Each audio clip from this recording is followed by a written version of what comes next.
হয়, এয়া হৈছে হাজো গুৱাহাটী ৰাজপথ আৰু এয়া মোৰ সতীৰ্থক দেখুৱাবৰ কাৰণে আহ্বান জনাইছোঁ। এয়া হৈছে হাজো গুৱাহাটী ৰাজপথৰ এটা দৃশ্য। কেইবাদিন ধৰি নেৰানেপেৰা বৰষুণ হৈ আছিল আৰু যাৰ ফলত এতিয়া হাজো গুৱাহাটী ৰাজপথত দেখা দিছে তীব্ৰ কৃত্ৰিম বানৰ সমস্যা। আৰু কৃত্ৰিম বানৰ সমস্যা যদিও পুৰণিকলীয়া, কিন্তু ইয়াতে এতিয়া নতুনকৈ আকৌ আন এক সমস্যাই গা কৰি থিয় দিছে যে ইয়াৰ হৈছে পৰিত্যক্ত ৰাজপথ। আৰু পৰিত্যক্ত ৰাজপথত এতিয়া যান জঁটৰ সৃষ্টি হৈছে, ভয়ংকৰ যান জঁট, আৰু যাৰ পৰিপ্ৰেক্ষিতত এতিয়া দেখা গৈছে ভয়ংকৰ যান জঁট হৈছে। আৰু এয়া মোৰ সতীৰ্থ দেখুৱাবৰ কাৰণে আহ্বান জনাইছোঁ। এয়া হৈছে হাজো বিষ্ণুৰাম মেধি সামূহিক স্বাস্থ্য কেন্দ্ৰ আৰু এই বিষ্ণুৰাম মেধি সামূহিক স্বাস্থ্য কেন্দ্ৰৰ সন্মুখত এতিয়া তীব্ৰ যান জঁটে দেখা দিছে, কিয়নো ইয়াৰ যি সন্মুখ ভাগ, ইয়াৰ সন্মুখ ভাগত আপোনালোকে দেখা পাইছে প্ৰকাণ্ড গাঁত হৈছে তীব্ৰ বৰষুণ, আৰু সেই বৰষুণৰ ফলত যি পথ আছিল সেই পথসমূহ জয়ী হৈ যোৱা অৱস্থা হৈছে। আৰু কিন্তু ইয়াক ক'ব লাগিব যে ইয়াৰ যি দাঁতি কাষৰীয়া অঞ্চলসমূহ আছে, এই অঞ্চলসমূহৰ লোকসকলে এই পথেৰে তেওঁলোকে গুৱাহাটীলৈ আহ যাহ কৰে, কিন্তু এই যি পথ আছে এই পথ যেতিয়া জয়ী হৈ গৈছে, যাৰ ফলত এতিয়া যাত্ৰীসকলে যথেষ্ট অসুবিধাৰ সন্মুখীন হ'বলগীয়া হৈছে।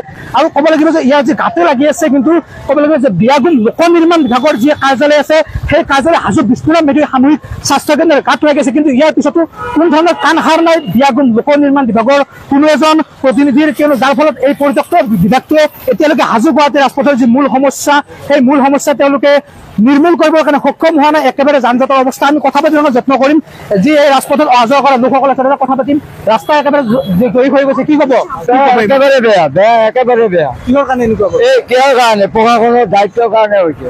তাত আজি PDP মিনিষ্টাৰে কোনো একো নকয়। বিজেপি চৰকাৰখনে উন্নয়নৰ কথা কয়, উন্নয়ন বহুত উন্নয়ন হৈছে, কিন্তু একো নাই।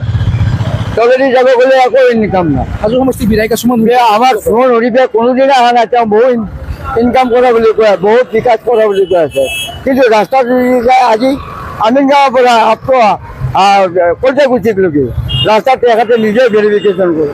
আৰু অন্যান্য মিনিষ্টাৰে আহি কামখিনি কৰিব দিয়ক, কামখিনি মিনিষ্টাৰে আহি চাব দিয়ক কি হৈছে কি নাই। আজি গাড়ী হ'ল না, আমাৰ কিমান এক্সিডেণ্ট হৈছে, ল'ৰা এক্সিডেণ্ট বহুত এক্সিডেণ্ট, তেওঁক সেই ভেৰিফাইটো কৰক। ৰাইজে অভিযোগ কৰিছে যে হাজো সমষ্টিৰ বিধায়িকা সুমন হৰিপে কোনো ধৰণৰ কাণ খান দিয়া নাই। আৰু ক'ব লাগে যে আমিনগাঁৱৰ পৰা হাজো কলজাকুছি সংযোগী যি ৰাজপথ আছে সেই ৰাজপথত একেবাৰে ভয়ংকৰ জামে দেখা দিছে, কিয়নো ৰাস্তাৰ একেবাৰে পৰিত্যক্ত অৱস্থা। আমি আৰু যাত্ৰীসকলে ইয়াতে যি জমৰ যাতনা ভোগ কৰিব লগা আছে, আমি কথা পাতিব যত্ন কৰিম।